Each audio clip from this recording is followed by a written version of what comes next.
द्रौपदी का यह प्रश्न वैज्ञानिक है, क्योंकि दुनिया में कोई भी व्यक्ति यह नहीं कह सकता कि किसी एक चावल के दाने से कोई व्यक्ति अपनी इतनी तगड़ी भूख को शांत कर सके। उसने यह कभी नहीं कहा कि जब तुम्हें भूख लगे तो मेरा नाम जपना।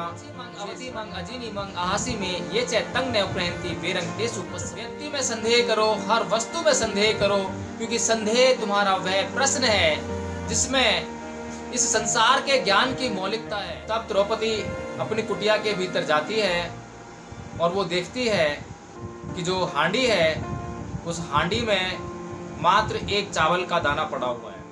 तथागत बुद्ध ने कभी नहीं कहा कि किसी देवता या ईश्वर या स्वयं बुद्ध की स्तुति करने से, उनकी आराधना करने से, उनकी पूजा करने से, उनको याद करने से या उनमें आस्था या विश्वास पैदा करने से किसी को शिक्षा मिल जाए। नमो बुद्धाय साथियों, आज मैं किसी के प्रश्नों का कुछ जवाब दूंगा। कोई देवाशीष नेगी जी हैं जो अक्सर कमेंट करते रहते हैं, और अभी NB News 24/7 पर एक वीडियो अपलोड हुआ जो कि सुप्रीम कोर्ट द्वारा जातिगत आरक्षण के माने जाने के संदर्भ में था। उस पर उन्होंने एक कमेंट लिखा। उस कमेंट को जब पोस्ट किया तो उसमें उन्होंने लिखा कि एक कदम शिक्षा की ओर, जब भूख लगे तब बुद्ध नहीं रोटी की जरूरत पड़ती है, जब प्यास लगे तब बुद्ध की नहीं पानी की जरूरत पड़ती है, जब दम घुटने लगे तब बुद्ध की नहीं हवा की जरूरत पड़ती है, जब ठिठुरन महसूस हो तब बुद्ध की नहीं गर्म कपड़े या आग की जरूरत होती है, जब तुम पर कोई हमला करे तब बुद्ध की नहीं बल्कि हथियार की जरूरत होती है, जब तुम्हारी स्थिति दयनीय हो तब बुद्ध की नहीं बल्कि धन की जरूरत होती है, जब तुम्हारी तबीयत खराब हो तब बुद्ध की नहीं बल्कि डॉक्टर की ज़रूरत होती है, जब तुमको डॉक्टर, वकील या इंजीनियर बनना हो तब बुद्ध की नहीं बल्कि स्कूल की ज़रूरत होती है, जब तुमको राजपाट करना हो तो बुद्ध की नहीं वोट की ज़रूरत होती है। आगे वे लिखते हैं कि इसका मतलब यह है कि हमें बुद्ध की ज़रूरत कहीं नहीं पड़ती है और हमारे साथी बुद्ध के चक्कर में अपना जीवन और समय दोनों खराब कर रहे हैं। अंधविश्वास, पाखंडवाद मिटाओ, विज्ञान अपनाओ। तो साथियों, मैं इससे पहले कि देवाशीष नेगी जी की इस पोस्ट का जवाब दूं, मैं चाहता हूं कि इनके बारे में कुछ और बता दूं कि इनकी मैंने और भी पोस्ट और कमेंट पढ़े हैं जिसमें ये हिंदू धर्म का बखान करते हुए दिखाई देते हैं। कभी राम का, कभी कृष्ण का, इस तरह से उनमें ये अपनी आस्था और श्रद्धा प्रकट करते हुए दिखाई पड़ते हैं। साथियों, जितनी बातें इन्होंने यहाँ पर लिखी हैं वे सारी बातें विज्ञान से संबंधित हैं, और बुद्ध ने यह कभी नहीं कहा कि जब तुम्हें भूख लगे तो मेरा नाम जपना, मुझे स्मरण करना या मेरे शरण में आ जाना तो तुम्हारी भूख मिट जाएगी, या जब तुम्हें प्यास लगे तब ऐसा करना, जब तुम्हें शिक्षा की ज़रूरत हो तब ऐसा करना। बुद्ध ने कभी भी कहीं पर भी ऐसा कभी भी नहीं कहा है कि कभी तुम्हें तुम्हारे जीवन में किन्हीं भौतिक वस्तुओं की आवश्यकता हो तो मेरा नाम स्मरण करने मात्र से आपको ये सब वस्तुएं या ये भौतिक सुविधाएं उपलब्ध हो जाएंगी। लेकिन साथियों, देवाशीष नेगी जी ने जो पहली ही बात कही कि जब तुम्हें भूख लगे तब तुम्हें बुद्ध की नहीं खाने की जरूरत है, इसी बात पर मुझे एक घटना स्मरण हो आई जो कि महाभारत से संबंधित है। जब पांडव वनवास में होते हैं तो कृष्ण जी पांडवों के घर जाते हैं और वहाँ द्रौपदी से आग्रह करते हैं कि मुझे बहुत भूख लगी है, तुरंत कुछ खाने के लिए लेकर आओ। तब द्रौपदी अपनी कुटिया के भीतर जाती है और वो देखती है कि जो हांडी है उस हांडी में मात्र एक चावल का दाना पड़ा हुआ है। अब द्रौपदी बड़ी असमंजस में हो जाती है कि कृष्ण को भूख लगी है और इस हांडी में सिर्फ एक दाना पड़ा हुआ है। उस एक चावल के दाने से कृष्ण अपनी भूख कैसे शांत कर सकते हैं? द्रौपदी का यह प्रश्न वैज्ञानिक है, क्योंकि दुनिया में कोई भी व्यक्ति यह नहीं कह सकता कि किसी एक चावल के दाने से कोई व्यक्ति अपनी इतनी तगड़ी भूख को शांत कर सकता है। लेकिन साथियों, देवाशीष नेगी जो बात कह रहे हैं उस बात के विपरीत महाभारत में ऐसा चमत्कार होता है जो सिर्फ उस किताब में ही दर्ज है, उससे पहले या उसके बाद उसका कहीं जिक्र नहीं है। हमारी वास्तविक जिंदगी में कभी ऐसा चमत्कार होते हुए हमने नहीं देखा। हमने अपने देश में अकाल के समय में लाखों लोग भूख से मरते हुए देखे हैं, लेकिन ऐसा चमत्कार हमने कभी होता नहीं देखा। द्रौपदी असमंजस की स्थिति में होती है और वह हांडी कृष्ण को दिखा तक नहीं पाती है, लेकिन कृष्ण उसके मन की स्थिति को समझकर, उसकी व्यग्रता को समझकर यह जान जाते हैं कि घर में खाने के लिए कुछ नहीं है। तब उस हांडी में जो एक चावल का दाना पड़ा है, उस एक चावल के दाने को खाकर वे तृप्त होने का अनुभव द्रौपदी को कराते हैं। वह ऐसा अनुभव कराते हैं द्रौपदी को कि जैसे कृष्ण की एक चावल के दाने से ही उनकी भूख की तृप्ति हो गई हो। साथियों, इसी प्रकार हमने हिंदुओं के धर्म ग्रंथों में अनेक घटनाओं का जिक्र देखा है, जहां पर भूखों की भूख, प्यासों की प्यास और जिनको शिक्षा की जरूरत है उनकी शिक्षा की पूर्ति, जिनको धन की जरूरत है उनके लिए धन लक्ष्मी, शिक्षा के लिए सरस्वती, हर एक जरूरत के लिए एक देवता का निर्माण हिंदुओं ने किया है। और उनकी यह मान्यता है कि यदि उन देवताओं या ईश्वर की आराधना श्रद्धा पूर्वक की जाए, पूरी आस्था से व ईमानदारी से की जाए, तो लोगों को वे वस्तुएं उपलब्ध हो जाती हैं। जबकि बुद्ध ने कभी भी ऐसा कहीं भी नहीं कहा है।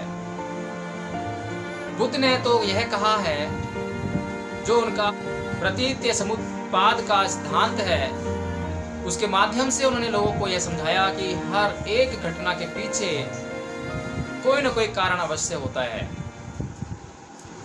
यदि कृष्ण की भूख शांत हो रही है तो कोई न कोई कारण अवश्य होगा। हो सकता है कि कृष्ण केवल ढोंग मात्र कर रहे हो सकता है कि कृष्ण द्रौपदी व पांडवों की मर्यादा को रखने के लिए झूठ बोल रहे हों और उन्हें तृप्ति होने का आभास करा रहे हों। लेकिन यह बिल्कुल भी संभव नहीं है कि एक चावल के दाने से किसी मनुष्य का पेट भर जाए और उसकी भूख समाप्त हो जाए।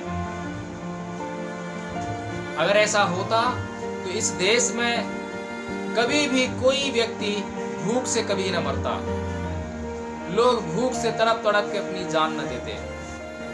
तथागत बुद्ध ने कभी नहीं कहा कि किसी देवता या ईश्वर या स्वयं बुद्ध की स्तुति करने से, उनकी आराधना करने से, उनकी पूजा करने से, उनको याद करने से या उनमें आस्था या विश्वास पैदा करने से किसी को शिक्षा मिल जाएगी। उन्होंने तो यह कहा, बल्कि प्रयत्न किया समाज में यह जागरूकता फैलाने का कि लोग उनके द्वारा जो मार्ग बताया गया है उस मार्ग का अनुसरण करें, ताकि वे लोग शिक्षित हो सकें और उस स्थिति को पहुंच सकें जहां पर स्वयं बुद्ध पहुंचे हैं। लेकिन साथियों, कभी भी बुद्ध ने यह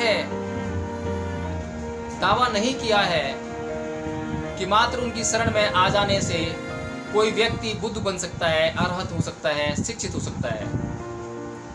एक बार इसी प्रकार एक व्यक्ति बुद्ध के पास आया और वह कुछ समय से पहले ही आ गया। जब बुद्ध की देशना देने का समय होता था तो उस समय बहुत से लोग इकट्ठे हुआ करते थे, तो उसके भीतर वह संकोच हुआ करता था, जिसके कारण वह अपने मन की व्यथा को बुद्ध के सामने प्रकट नहीं कर सकता था।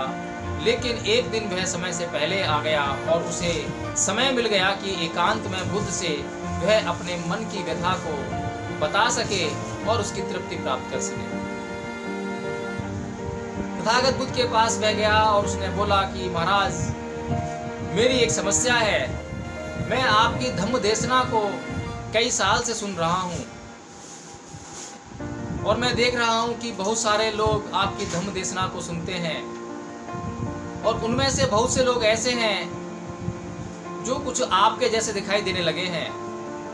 बहुत से लोग ऐसे हैं जो कुछ आपके जैसे लगने वाले हैं या वो कुछ कम प्रतीत होते हैं। बहुत से लोग महाराज ऐसे भी हैं जो अभी कहीं भी नहीं पहुंचे हैं और उनके अंदर कोई परिवर्तन दिखाई नहीं देता है, जबकि उन्हें धम्म देशना सुनते सुनते सालों हो चुके हैं। और उन लोगों में से ही एक मैं भी हूँ। मुझे आपकी धम्म देशना सुनते सुनते कई साल हो चुके हैं, पर मेरे भीतर किसी भी प्रकार का परिवर्तन नहीं आया है। तो तथागत बुद्ध उसकी व्यथा को समझ गए और उससे प्रति प्रश्न करते हुए बोले कि तुम यहाँ के नजर नहीं आते मुझे। तुम्हारी जो कदकाठी है उससे ऐसा नहीं लगता कि तुम यहाँ के हो, तुम कहीं और के प्रतीत होते हो। तो वह बोला कि हाँ महाराज, मैं यहाँ का नहीं हूँ, मैं राजगृह का रहने वाला हूँ और यहाँ श्रावस्ती में काफी सालों से यहाँ रह रहा हूँ।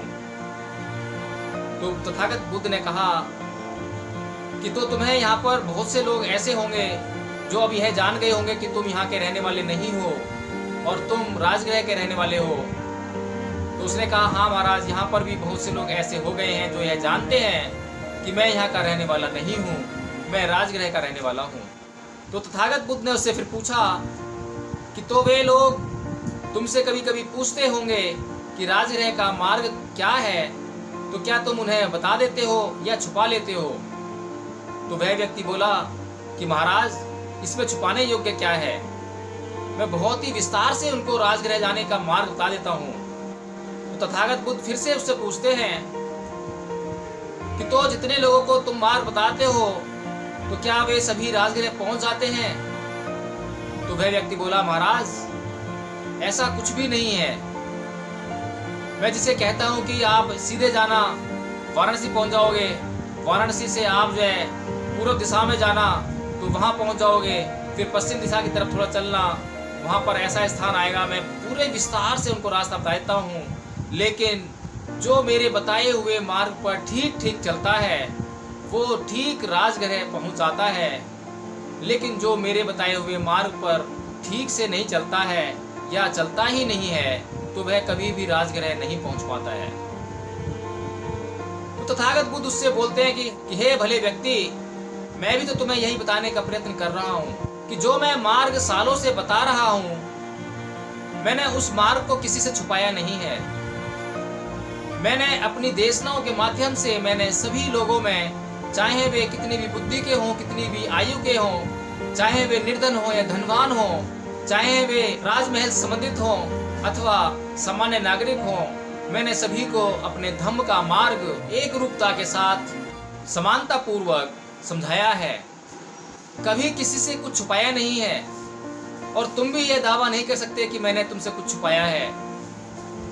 लेकिन जो चलेगा ही नहीं वो पहुंचेगा कैसे? तो साथियों, इस प्रकार उस व्यक्ति को यह समझते देर न लगी कि बुद्ध के बताए हुए मार्ग पर चलकर ही कुछ प्राप्त हो सकता है। हिंदुओं के धर्म ग्रंथों की भांति नहीं, जिनमें यह कहा गया है कि शरण में आने मात्र से कल्याण हो जाता है, मोक्ष की प्राप्ति हो जाती है, चमत्कार हो जाते हैं, एक चावल का दाना खाने से पेट भर जाता है। ये झूठ का आश्रय कभी बुद्ध नहीं लेते। बुद्ध ने कभी भी अपने आप को शंका से ऊपर नहीं रखा है।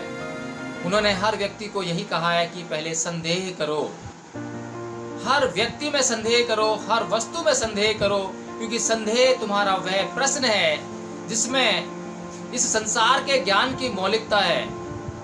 यदि इस संसार के ज्ञान की मौलिकता को समझना है तो तुम्हें प्रश्न करना होगा, तुम्हें संदेह करना होगा। यदि तुम संदेह विहीन हो जाते हो, श्रद्धा से युक्त हो जाते हो, तो वह तुम्हारी श्रद्धा अंधश्रद्धा में बदल जाती है, विश्वास अंधविश्वास में बदल जाता है, और तुम कभी भी उस मौलिकता को नहीं पा सकते हो जिसकी तुम्हें आवश्यकता है, जिससे तुम्हारे जीवन का कल्याण हो सकता है।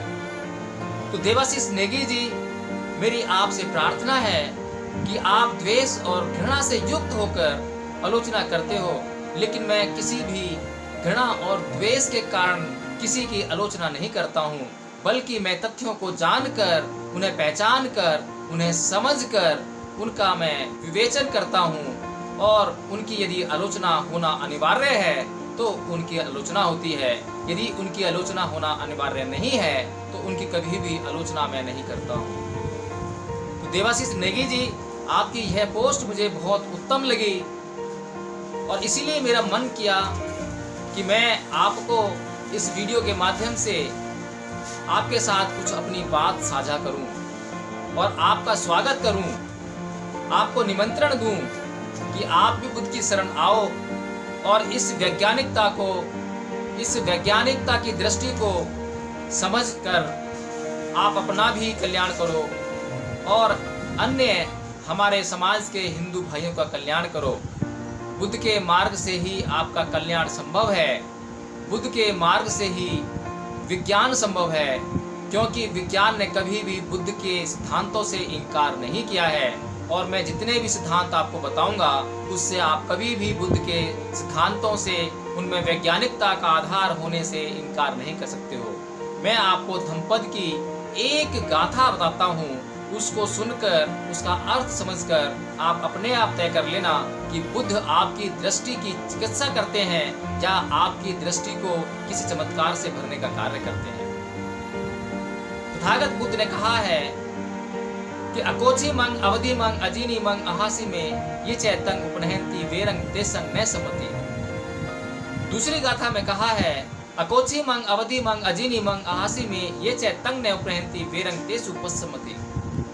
इसका मतलब यह है कि किसी ने मुझे मारा, मुझे लूट लिया, मेरा सब कुछ छीन लिया, इत्यादि इत्यादि जो बातें अपने मन में बनाए रखते हैं, उनका वैर कभी शांत नहीं होता।